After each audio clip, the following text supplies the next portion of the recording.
Okay, Jolah, what's up? Hey, what's up? How are you? I'm fine. How are you? I'm doing pretty swell today. To embrace this new reality and be worthy of it, own up to it, and seize hegemony over it. Well, So you're right that there is no guarantee that the collapse of the establishment will lead to the success of the progressive forces. All right, we're gonna go talk to Jolah. oh, Hey, what's up, man? hey, how are you?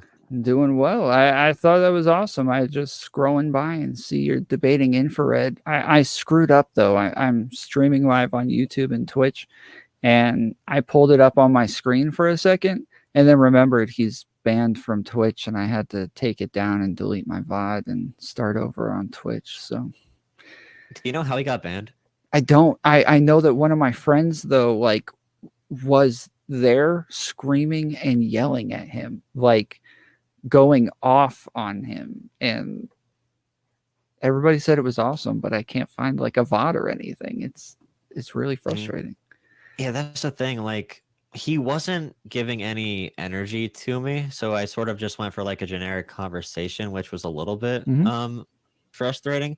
And obviously, like, people who are already not going to agree with that are going to side with me, obviously. And I'm not into like Sock Done Left and Vosh and all them. Yep. I'm not very ingrained in the debates between like Marxism, Leninism, and between like what aspects of socialism to keep alive, and how does that translate to wanting like a revolution for your ultimate decay of society turning into communism and all that stuff. So I tried to connect it a little bit. I wanted to see if he actually cared. For example, like I talked about Biden over Trump, 30 million more people having healthcare. He didn't care at all to like fix that, because he said essentially capitalism and this current order, this is going to fall apart no matter what. So we may as well do nothing to help anybody until it does. Wow. Really? Yeah, that's essentially what the position is. It's pretty wild, right? Oh my goodness.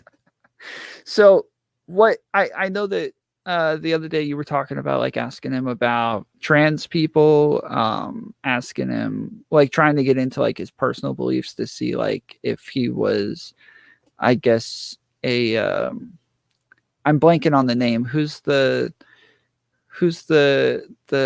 guy you make fun of all the time? Jimmy Dore? Yes, Jimmy Dore. If he's like a Jimmy Dore kind of guy, yeah. Yeah, he agrees with Jimmy Dore. I didn't get into trans people or anything like that, but he definitely just likes anybody who doesn't hate, who does hate liberals. Anybody who doesn't like liberals, he likes. And did you see the clip with Glenn Greenwald calling like Tucker Carlson and Donald Trump socialists? No. Well, Glenn Greenwald is another one. His ideology is only hating liberals. He called Donald Trump and Tucker Carlson socialists, which he basically means populists. But for some reason he calls them socialists. He shows a lot of affinity, and so does Dore, so does Infrared. They like anybody who hates liberals. That's why Jimmy Dore, did you see the drama when he talked with he spoke with the Boogaloo Boy? Yes. Yeah, so that's why he likes the Boogaloo Boys. Anybody who hates liberals, they will like. Anybody who is for like accelerationism, they will like, because this current system isn't good enough for them. They're not happy with incremental change of any sort. They want to burn it all down. If they're not going to get their utopia right now, they want to burn it all down. So yeah, actually I remember watching you go over the Jimmy Dore conversation. I had just gone over it like the day before on my show, and I was very glad to hear you say that you believe in horseshoe theory, because I feel like I'm the only person in the whole freaking world who believes in horseshoe theory. And then I heard you mention it. That I was happy to hear that there's I'm not alone in this. well, I think it's basically, if you get super, super far left and super far right, you become so ingrained in ideology and this dogma that it turns into, authoritarianism. And aspects of authoritarianism are going to be very similar. So whether it's a far right form of authoritarianism like Hitler, or far left like Stalin, they're going to show a lot of the same characteristics on how they treat their population, on how they genocide people, on how their relations are with other countries. Like, this all is going to end up coming together, and it really is formulated around the idea at the micro level, like you just said. We all hate liberals, so left and right we're going to work together because we all hate the current system. But the big issue that people who have been on the left, like the revolutionary populist left or whatever, their big mistake is they work with the right, or they refuse to help the center at all, because they hate the current order. They let the entire thing fall apart, the entire government fall apart, and after that, a right wing or authoritarian power takes over, which doesn't accomplish any of our goals. And you see somebody like Vosh, who is a libertarian socialist. He acts in politics very often like a regular liberal. Although his end goal is socialism, he pretty much participates as a liberal in the way he votes, the way he encourages people to vote. It's really interesting seeing the difference between people who are like, I want to tear down the system, and seeing people who are like, I want to build onto the current system and make sure it's better. Yeah, I think I'm gonna have Vosh on. Well, yeah, I am having Vosh on this Wednesday. Hopefully Hassan as well. I'm sorry, dude. They're interacting. I know I told you I was gonna get you on when Destiny came on, and I wasn't able to do it with my. Oh no, yeah, no, that's fine. I understand how that stuff works. But you were on with him last night. I saw. I was invited to come on, and I was like, guys, I literally just laid down. That was a great conversation, though. I'm probably going to review that VOD later on tonight as well. But yeah, with horseshoe theory, the problem that I have with everybody who says that they don't believe in horseshoe theory is they always say horseshoe theory is debunked because each side believes in similar things, but they believe them for different reasons. I'm like, well, but that's not horseshoe theory. They don't care what the reasons are. They care about the fact that they believe in similar things, like authoritarianism or like identity politics, or just they have so many similarities in the things that they believe, regardless of what the reason is. They are so similar. It's funny. So in the infrared debate, do you feel like you got a lot? I mean, outside of content and hopefully some more views, do you feel like you got some good information out of that? Yeah, I think I got more reaffirmation of what he truly does believe. It really is, the world sucks. Nothing can save us. It's going to fall apart anyway. So let's watch it fall apart, maybe help it fall apart, and try to pick up the pieces at the end. It's a very, I don't know. It's a very idealistic way to look at things. It doesn't seem to pan out well in any scenario. Content wise, I think it actually kind of sucked because it was so low energy. Trying to reason with him, I guess it can be kind of funny if you know me already. Seeing me try to talk to somebody like that, who is going on these really long and these drawn out and really slow tirades. It was, I don't know, I should have interrupted a couple times, but I was really trying to get to what are you trying to say to me? And in the end, we really did corner it. How he said essentially this is basically like a cult. This is like a religion for us. This is what we believe in. This isn't a policy position. This isn't pragmatic. This isn't principle. This is something we believe in. This is something that we think is going to happen, like the New World Order. We are preparing for the end times, essentially. So, yeah. Well, he debates like he's preparing for the end times, dude. Oh my goodness. Good for him. Yeah, good for him getting some traction off of Vosh and Destiny and everybody. So yeah, Sockdon left too. I think we might have him on this week as well. Yeah, he's really cool. I talked to him before.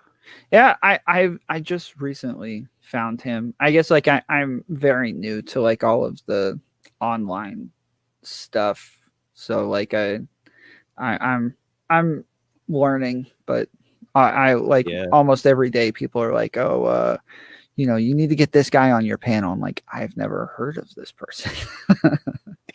Well, these panel shows, I never did them at all, but they're fun. I just need to get more aggressive and be more used to it. Because I obviously going on yours was the first time I was on one of those. Mm-hmm. I felt a little bit more comfortable on Prime, but that was, my God, that was 12 people, I think. More than 12 people. Then Destiny hopped in. They had I was able to get some good points in. Yeah, they had I want to say 16 people on 16. Primes. Yeah, that's insane. And Prime, it's really funny whenever Destiny comes in, Prime gets ready. Like he starts really hopping in. He really wants to go at it with him. I think they're gonna have a 1-on-1 debate, which should be kind of fun. Yeah, me and Prime have gotten into it numerous times. Like I have problems debating Prime because he gets really emotional really fast, and I just don't like. I don't mind like the yelling part or like ad homs or anything, but he's like he looks really mad. Like, and he'll say stuff like, like, don't you even, like, and he'll start clapping while he's talking, and like I don't like I if you're actually like pissed off, like I don't feel like doing this anymore. Like this is not fun anymore for me. I'm like I'm not as laid back as you. But I do like, enjoy yelling at people a lot, but I just don't like I don't get mad in these things. And he gets really mad when he debates. I can't do it. Yeah. One difficult thing too, of course, and all of you are having issues with this all the time. How finding right wingers to talk to, it's so difficult. And I made a couple of bait videos about that one rapper Tom McDonald, to try and to get people on here because he has a lot of really conservative fans. So I could try and find some people to debate, and I can't even find anybody who's willing to actually talk. And these media spaces are so filled with people on the left, and it's fun arguing with people like Jimmy Dore fans. But that gets old after a while. Like I think one of the most popular debates on my channel was a forced to vote debate with a Kyle Kalinske clone. And that was really fun. Wow. But it's hard to find people for one-on-one stuff, for me at least. I know once you start getting like a big audience, like if I ever get to like 10K subs, I think that's when you start getting like, okay, people actually want to talk to you, because they see like, oh wow, there's a lot of people watching. I want to be here for the show, I guess. But yeah, it's really interesting how all this stuff works. I'm just getting into this culture, by the way. Is it like culture, like all like the panel show stuff? It seems like every streamer's friends with each other. I was never on Twitch. I just recently learned what poggers means. So. Yeah. Oh, I'm the same. I was talking about this yesterday. I was like, guys, like I'm new to the online culture. Like I'm trying to integrate myself, but like I'm never going to say poggers. I'm never gonna like use the Monka stuff. Yeah. Like I've started to use the word meme for just about everything. Like everything's a meme. The joke is a meme. I had a meme for lunch today. Like I took my meme for a walk. Like I don't know. It seems like they call everything a meme. Like it's everything is a meme on Twitch. Very, very, very true. How would you say your panel went last week with Destiny and all of them? I saw some of it. I would say it didn't go well. Your performance or no, just like in general. We normally do a lot of prep like in the group where we like kind of explain like, hey, this is more about just like having conversations. It doesn't have to be hardcore debates. Like we're just going to sit and explain our ideas and, have conversations. If we disagree, we can have debates too, but it's just not blood sports, right? Well, it seems like none of them read that group text, and then and they like didn't interact within the group whatsoever. So when we were asking questions like, do you guys like this topic? Do you like this topic? Most of them weren't saying anything except for Riley. Riley was very like interactive. I think this was her first panel as well. So so they like didn't say anything. So then we go into the panel, we go on the first topic. Everybody goes around and like talks about like $15 minimum wage. They all agree. And then they're all like, well, we agree. So like, I guess let's move on to the next one. And I'm like, whoa, but like, we're allowed to agree. Like, this isn't, you're acting like we have to have a debate in order for the panel to continue. But all right, let's move on to the next one. So like, I move on to the next one. And again, Destiny's like, wait, seriously, we all agree again? Like, what the heck? And I'm like, well, that's kind of how I make these panels, is like I try to get a bunch of people who are very similar to each other to have nuanced conversations. And it just, I I think at points he even took like the contrarian position just to have a debate, just because he was tired of everybody agreeing. So he was ready to like actually get into it with somebody. And he just took like a ridiculous position about like how he thinks like everybody should be canceled all the time. Oh, I saw that part. Yeah, like he was just ready to like have a debate. And plus, look, it was just bad timing. Destiny had just gotten his news about his thing being canceled. Oh yeah, canvassing. Yeah, so literally like an hour before the show, he gets the call saying that his canvassing thing is canceled. Dylan is currently homeless, and it was his birthday, and you know he's sitting with a bunch of freaking Twitch people. Like, you know, he didn't seem like he was in a good mood. Irrelevant in Denim stream like really, really early in the morning. So in order for them to come on my show, which starts at 9:15, they had to stay up really, really late. So both of them were just dead tired. Like they like you could tell they just didn't want to talk. They were ready for it to end.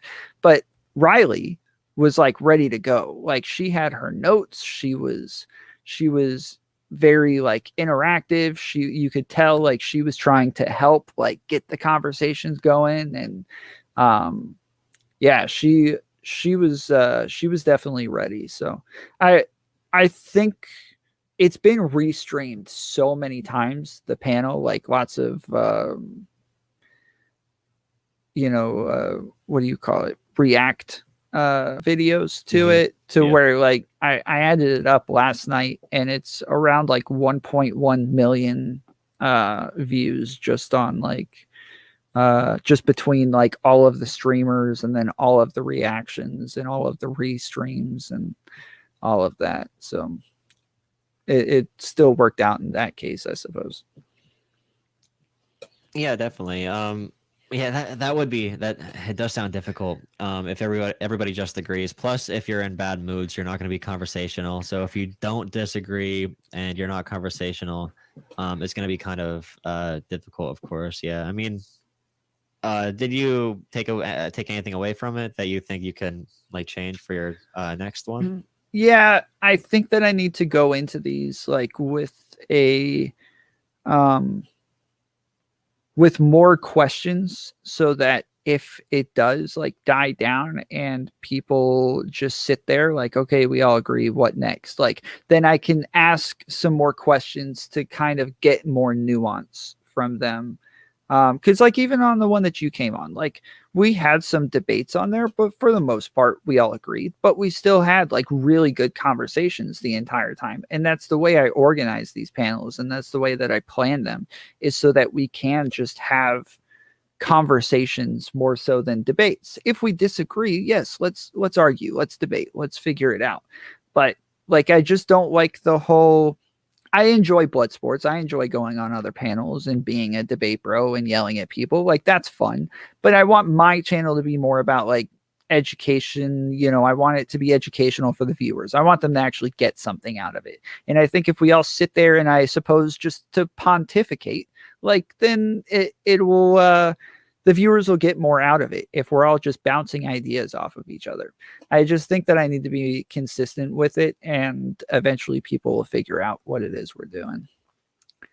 Yeah, definitely. I mean, yeah, if you get Vosh on there, he loves to talk, so yes, that shouldn't be a problem. He loves that rhetoric. But yeah, I hope the next one you feel goes better and everything. Yeah, I appreciate it. Let me definitely ask you a question. So this is something that I'm kind of, I mean, I don't know if you have time. I'm something I'm struggling with within my own like career, I suppose, on Twitch and YouTube. I've grown up a conservative, and I still call myself a conservative, and I have like a lot of very progressive beliefs, I suppose. But like I'm still mostly pro-life. I still like believe in the rights of the individual first, and I still want like, you know, small government and low taxes and like, most of that stuff. I just don't like Republicans. And I don't like, I vote, I guess, mostly within like a social democrat or a democratic. Yeah. Yeah. Soc dem policies for the most part. How do you view like using labels like this? Because I feel like no matter who it is that I talk to, whatever label they use, at least online, they're just confusing each other more when they use labels like liberal or conservative or progressive or whatever it is. Yeah, so for myself, I'm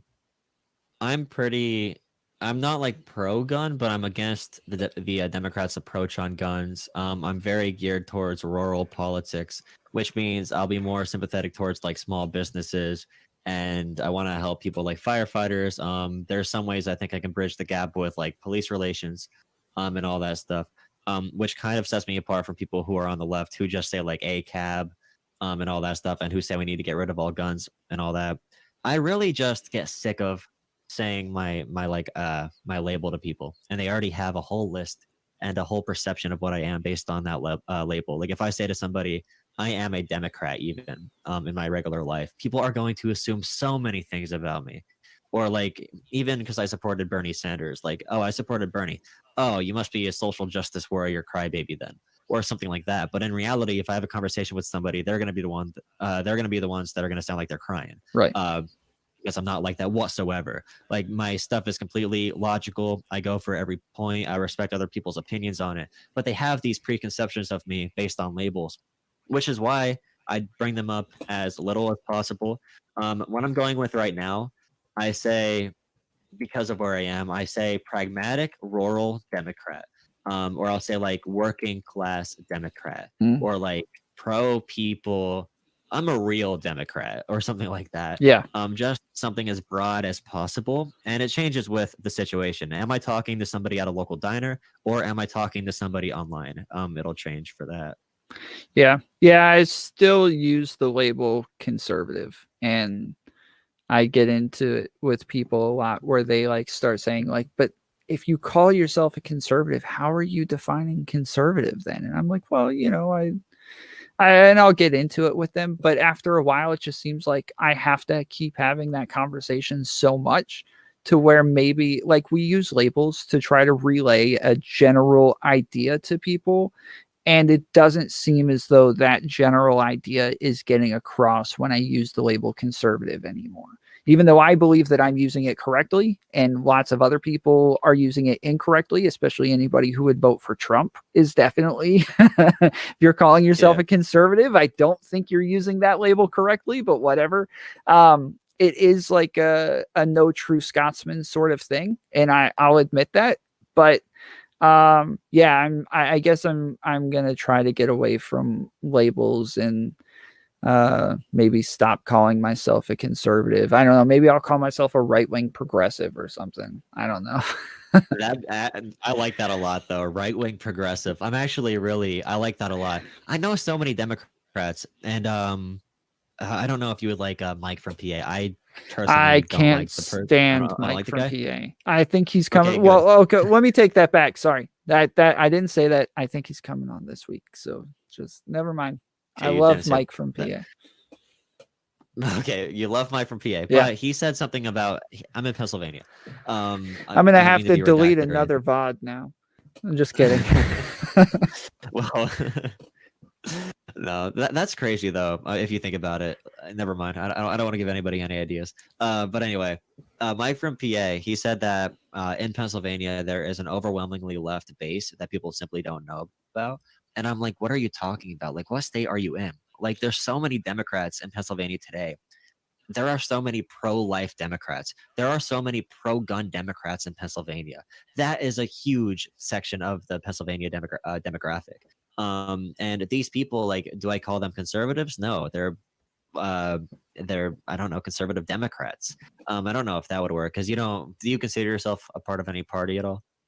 I suppose like Not really. I don't like to claim the name Democrats. Maybe that it's just like I've hated Democrats for so long at this point that I just don't want to call myself a Democrat, but I definitely don't want to call myself a Republican.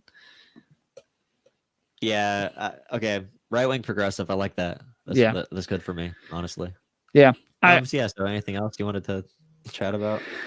Not really, man. I think I'm gonna go over your VOD later, and I think it's gonna be cool to listen to Infrared. Judge Well, me. I guess I can't. Never mind. I can't go over it. I'll have to get off Twitch before I go over it. That's so stupid that when you ban somebody, you can't watch their VODs. Yeah, didn't the Serfs get banned like a year back once Vosh got banned and they showed a Vosh clip? Yes, Destiny said that Yeah. he got him unbanned for that, I believe. Oh, okay. Yeah, definitely. Yeah, but yeah, maybe I'll have to do that off stream then. But If you watch it, let me know what you think. I don't think it was good I don't think I had a good performance. I wasn't prepared. I did not think that was going to happen tonight. I'm lucky I have an extra microphone at home. I took a trip home for the weekend from school. But yeah. Anyway. what do you think you did poorly? Like, did you wish it was like more heated or what? I just didn't. I don't like having conversations about things that are literally that are what would that be called? That are all in the subjective. Like we can't talk about which policy. I know Destiny said he claims to not like conversations like this. He wants policy discussions. But that's how I unironically am. I only want policy discussions. I want ideological discussions only when it matters for political movements. And stuff like that. I don't want to talk about all these broad terms, and I feel uneasy talking about those terms because I can't say like, "Oh, I supported Biden over Trump because of this healthcare policy." I can't say that against somebody like him because he's literally talking, and I know people in my real life that are like him. He's literally just saying the world's going to collapse, and I'm preparing for the revolution, and I don't know how to respond to that in a rhetorically effective way other than to just keep on asking questions and bring up real world examples, which he owned completely. That he's okay with bloodshed if it, because it's going to happen anyway. So why not make it happen sooner and be more prepared for it or whatever? I just don't know how to manage in those scenarios, really.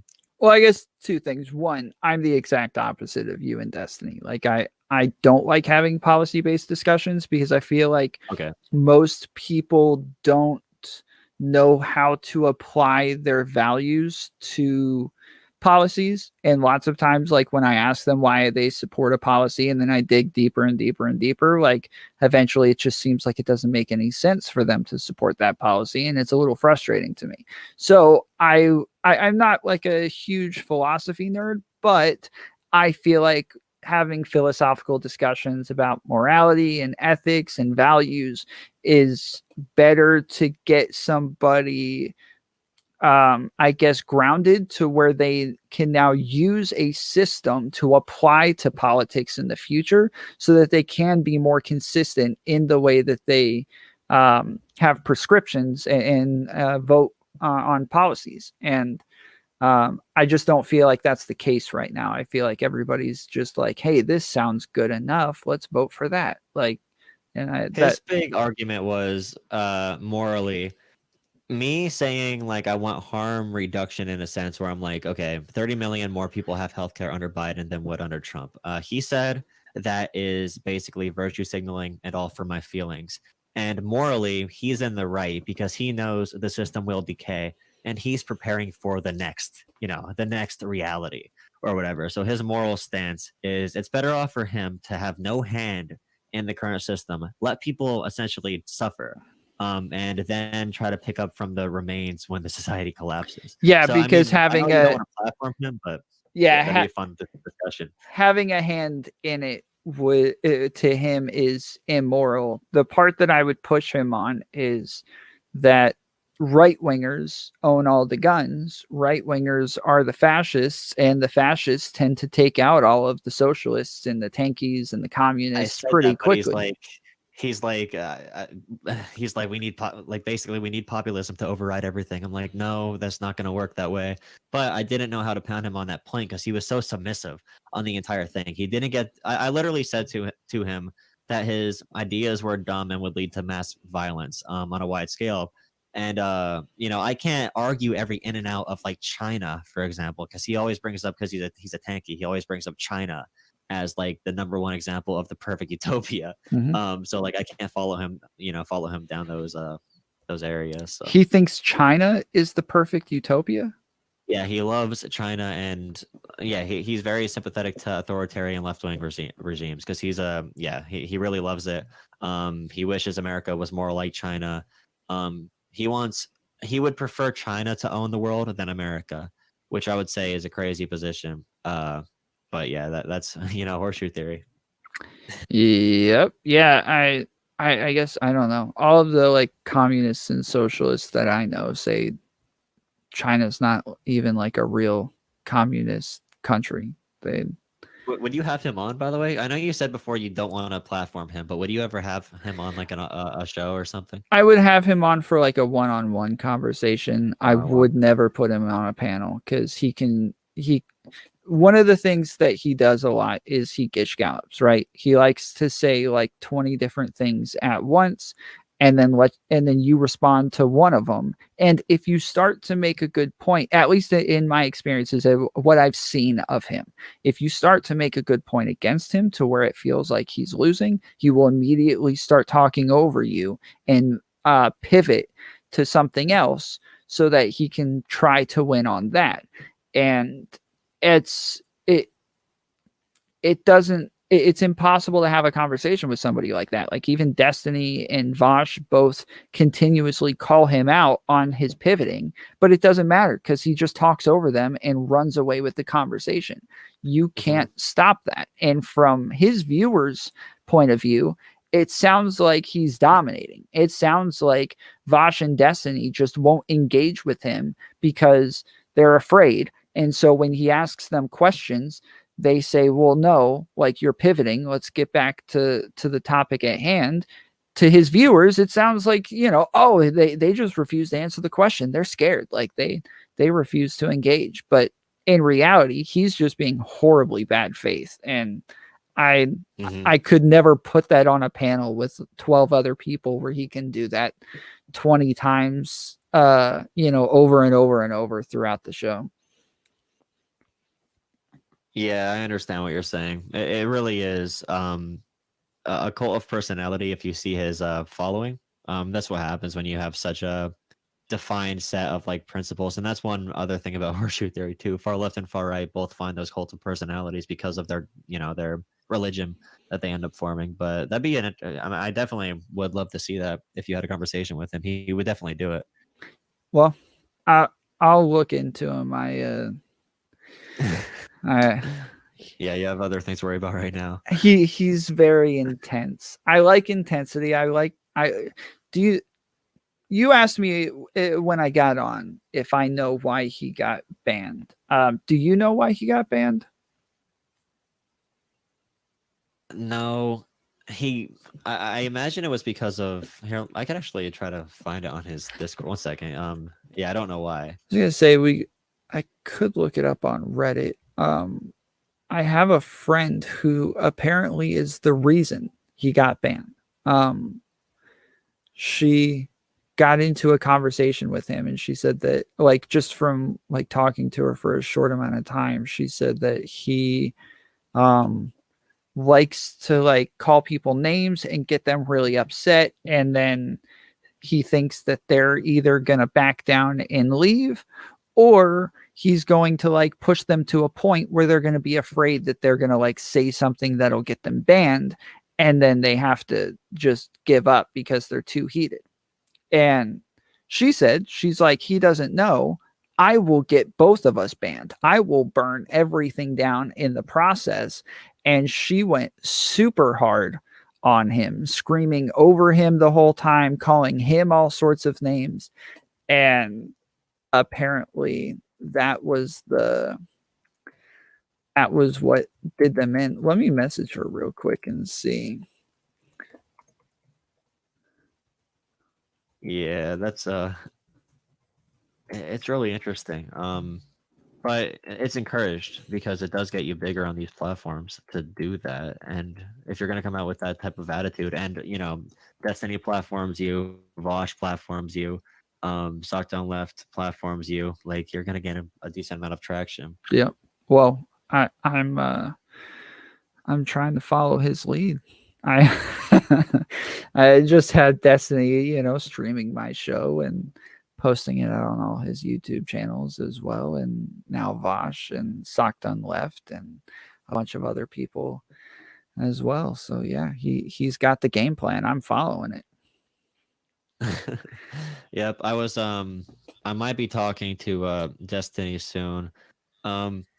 We were gonna talk a couple months ago about some type of policy thing, but the election happened and all that stuff. It was pretty crazy a couple months. I ended up DMing him again right after the panel, and he responded in literally 0.5 seconds. Hopefully we could have a conversation about some policy stuff. It is refreshing to see people like him, although I criticize his edgy stuff because I think it's really ineffective and stuff, and I think it's kind of cringe. It is refreshing to talk to somebody who is pretty pinpoint on policy out of content creators. I really enjoy like Vosh's content, but he doesn't know that much about specific. If I want to talk to him about like policies when it comes to like how the energy sector is managed in Pennsylvania or something, because that's where I'm from, and there's a big issue right now with the minimum wage. But one thing we don't consider is if we go to green energy, it's gonna throw a lot of people because of higher energy costs. If we go to green energy, many people will be thrown into poverty in the Northeast because they need to heat their homes. So that's one thing about green energy we don't talk about on the left. And I feel like we can have a great conversation with Destiny, and he would have a couple things to back that up because he's more critical of everything. He's just really critical. So I like testing my ideas against people who are critical. Oh yeah. In general, who are not just gonna nod along, even in my personal life. I don't like people who are just like, nodding their head along to everything I say. I want people who are gonna give a little bit of a pushback to stuff. Yep. Yeah, I mean, Destiny's rare because he is like insanely grounded. He can have the philosophical conversation and he can explain his morals and values and all of those things. But now that he understands all of that, now he's ready for the prescriptions. Now he wants to apply this to politics and the policies. And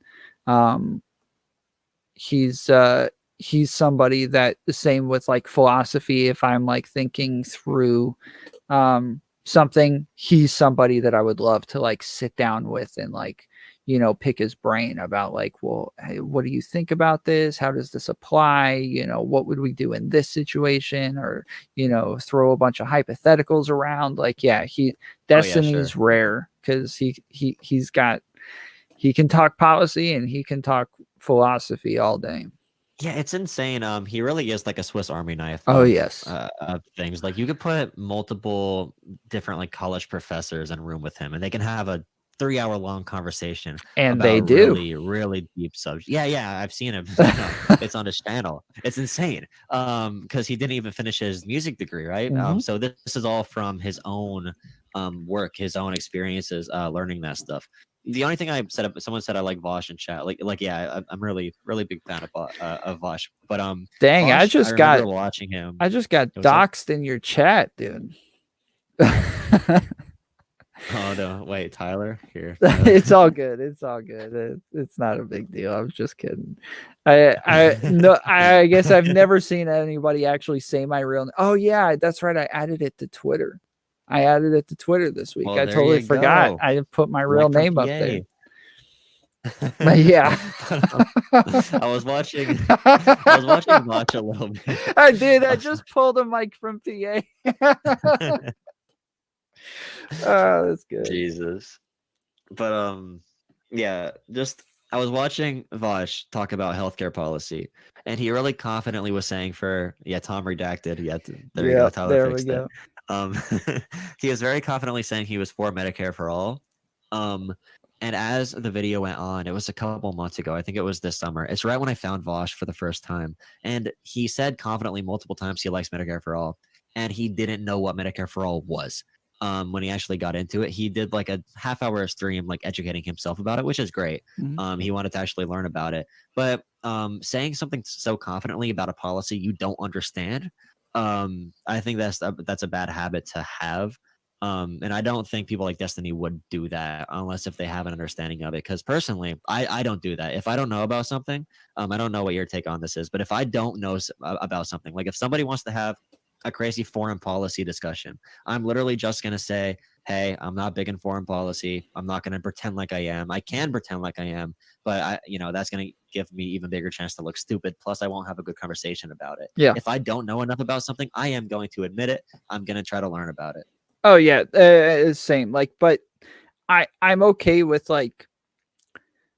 I know lots of people who are completely against having conversations on platforms at all if they're not educated on the topic. I'm okay with having the conversation as long as you are like giving that yeah, as long as you're telling everybody ahead of time, just saying like, yeah, I don't know what I'm talking about, but this is what I think. Like I'm perfectly okay with pontificating all you want. I'm commonly, oh wait, I'm sorry, hold on one second.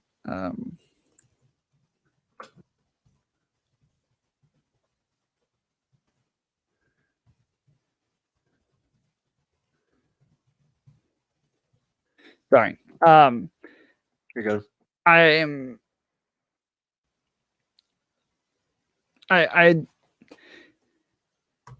don't know how to say this. Like I'm not highly educated, right? I'm a high school dropout.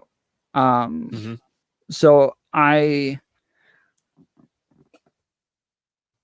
have like I have to pick people's brains in order to learn, right? Like I have to have conversations about things constantly that I know nothing about, but I'm normally like pretty upfront with the fact that I have no clue what I'm talking about, but I'm going to argue against you anyways and play like devil's advocate. That's how I learn, I suppose. Yeah, and all that education stuff, honestly, I learned so much more outside of school. Like colleges and stuff, I always tell people, like, don't think somebody who goes to college has it all figured out, because college, all it is for me, and I know everybody has different experiences, and I learned a lot from school and meeting people.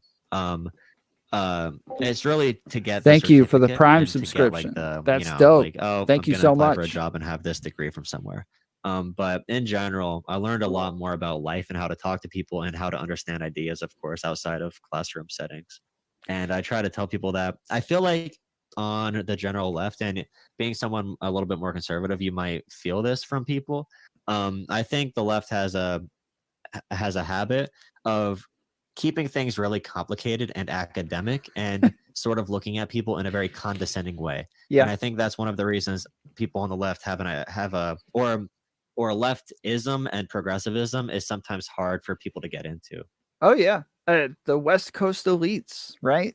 Or is it the East Coast elites? Either way, all of them, the elites, coastal, all of the yes, all of the coastal elites. Yes, I have this conversation constantly on Twitch because Twitch is very far left and very academic at the same time, and lots of times they'll like, a random conservative, Joe Blow will jump into a panel and they'll all start like jumping down his throat about like whiteness and, like the systemic racism and white supremacy and like, how dare you this, that, and the other. And it's like, guys, like, this isn't like, I don't know what the point in like us getting on here and having these conversations are if it's not to change somebody's mind. Like, I don't think you change people's minds by screaming in their face. And that's something that I'm just good at. Like, I'm good at teaching people things.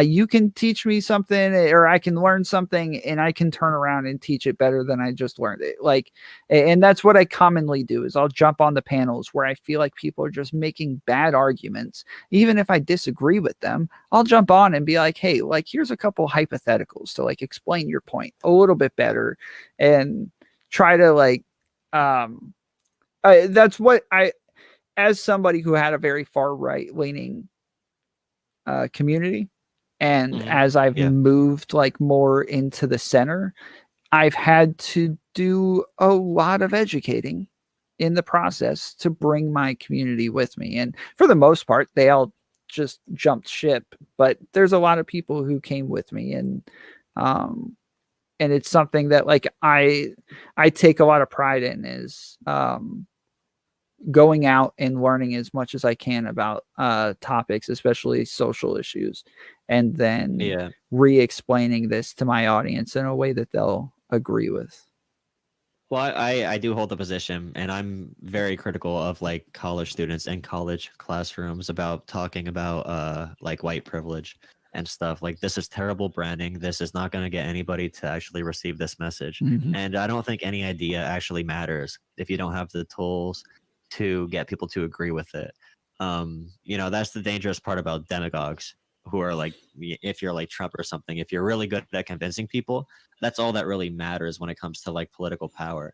If I'm talking to a white working class person and I tell them they have white privilege, why the hell would they talk to me if I said that to them? Mhm. Or if I expected them to understand what toxic masculinity means in an academic sense? Like, that stuff doesn't work. And growing up in a conservative community like I live in, it helped me see where people really fail. People on the left really fail at bringing more people into the fold. It is hard to understand a lot of these concepts. It's not as easy for some people, and it's harder for others, and all of these things. And I just wish the left had better branding, and it was more about addition and less about subtraction, less about perfection. Oh yeah. If there's a clip of somebody 5 years ago saying the N-word, that shouldn't even be a topic, Mhm. other than to learn from it. Anything else, literally, even if somebody, let's say the most racist person in the world says the N-word, showing outrage over just that act, I feel like takes away from a lot of, that's a different conversation completely. I think conversations like that shouldn't be about purity. It should be about doing better and having a better mindset and a better understanding anyway. So I don't know. I'm getting a little bit tired. I don't want to keep you on here too long as I ramble about random stuff. Well, I did want to say, like, we talked about this on the last panel, where I kind of like, I've got the top dogs on Twitch all here with me, and I want to know, like, what do you guys think the future of Twitch should be? And one of the things that they talked about is the fact that it seems as though Twitch is too far left, and that the purity testing is pushing all of the right wingers out. And they're always saying, like, I've got Dylan Burns on there, and he's upset that he can't find right wingers to come onto his panels because they all just get shouted down and told that they're toxic and that they need to leave the platform. And before you and I got on, I was on Omegle in the politics section searching for right wingers to find so I can have right wingers on my panels, because it's there. Anytime right wingers come on to these platforms, especially Twitch is very far left, they get shouted down and pushed away. And like, that might be the move, honestly, looking on there. Yeah. I mean, the way that as somebody who moved from Facebook to YouTube and then Twitch, I can easily section out my audience to show, like, my farthest right audience is on Facebook, my centrist audience or liberal audience is on YouTube, and my far left, tankies and communists and socialists and all of them are on Twitch. Like, Twitch is very, very far left, and it's a lot of times. I had an all right wing panel a couple weeks ago with CTV and Redneck, and I saw that. The chat was just so toxic the entire time. Like, they were all freaking out saying, like, this is horrible, this is cringe, how could you do this, why would you have a bunch of right wingers on all at the same time? Like, it was really strange to see a bunch of people who think like they shouldn't even have ideas that they disagree with being platformed whatsoever. So it's very frustrating, and this is part of like the problems that I have with the left as well, is that the purity testing and the fact that they have to make everything overly complicated with academia is not pulling anybody over to your side. And if we're not doing this to convince people, then what are we doing it for? I don't understand. If we don't want to like bring people to our side or to learn more, what are we doing here? What is this for? Yeah, definitely. But yeah, it's you can have the most pure beliefs in the world. You can understand every aspect, every truth that nobody else can see. But yeah, it doesn't matter if you're not reaching people and if you're not accessible and all that stuff. And that is one of the missions of my channel, and that's why some people end up liking my content, and also because I'm less edgy than some of the people on these websites. So if I'm talking about like pragmatic policy solutions, I'm not gonna have a stream the next time making rape analogies. Which I mean, great. I like watching that stuff and seeing it like unfold, all these like ideological tests Yeah. and like these ethics arguments. But personally, I obviously wouldn't do it for job reasons. I wouldn't do it Mhm. also for not aesthetics. For people who are watching, who may be a casual viewer, who may, maybe somebody random clicks on a Vosh stream someday and they're like, "Wow, this guy's a socialist and he's making good arguments." And then Vosh says something. He says something really like weird and perverted about furries, and this one person is turned away. Like, is that? I'm just like, okay, that might not be like if our goal is to expand this movement, that might not be the best way to approach things. But I also do think some things are good to normalize. But like in Vosh's debate with Destiny, when Destiny kept on trying to bring up the one rape hypothetical analogy or whatever, I don't even see how that would be effective for a debate whatsoever. That only works in this internet debate scene, which is what it's geared towards.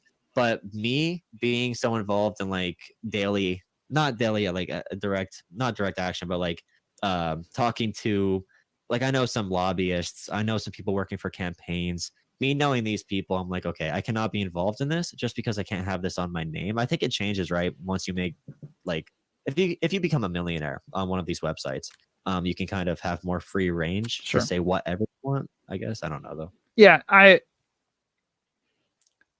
have like the more edgy conversations, especially within like philosophical conversations, and I want to I feel like the conversations that are the hardest to talk about or the least allowed within like normative society, I those are the ones that I like the most. I like talking about rape or what's allowed, or sexual harassment, or like the just conversations that you shouldn't have at work. Like Oh yeah, definitely. I say all the time, like, this is not a safe space here, guys. Like, this is we're gonna get into some really horrible ideas sometimes, but like I enjoy those conversations the most Well, because exactly. That's why I get confused though. That's sort of why, because you're saying like this is what I'm doing, this is awesome. This is what I love talking about. I get really confused when like if somebody says my main goal from here on out is to be pragmatic in politics and to really focus on my rhetoric. And then after a great debate on like economics, then you bring up what you're talking about right now. Like, it's not exclusive. right. And I'm like, okay, well, okay. I mean, you Yeah, if can't do you're both all the time. if you're Vosh versus crap, I'm blanking on his name. The debate he had on Dylan Burns' show last week, where he like Electrified? everything. No, he debated one guy. It was a one-on-one for Oh, like Bastia? Bastia, yeah, where he like everything was like a dick sucking analogy, and The coconuts. yes, like it was, yes, Bastia. Thank you, Brento Box. Yeah, like the like everything was just I like to push my hypotheticals to extremes for sure. I've Mhm. got one on my Twitter right now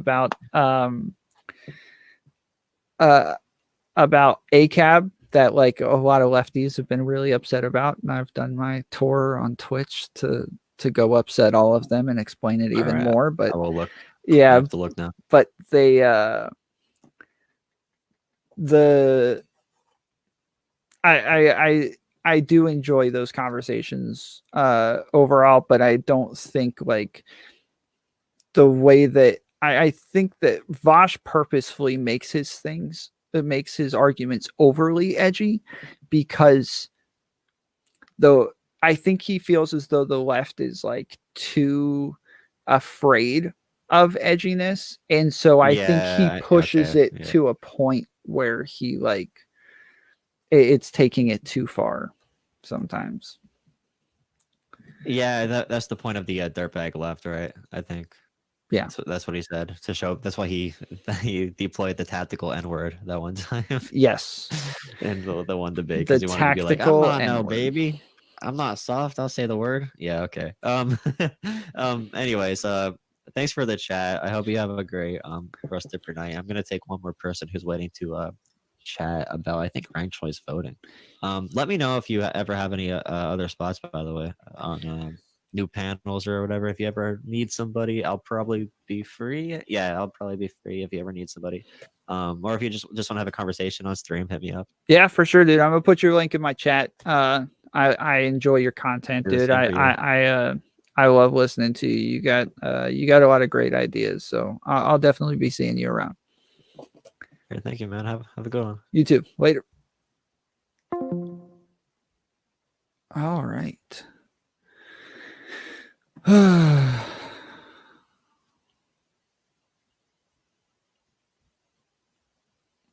was. Let's see. Give me just a second.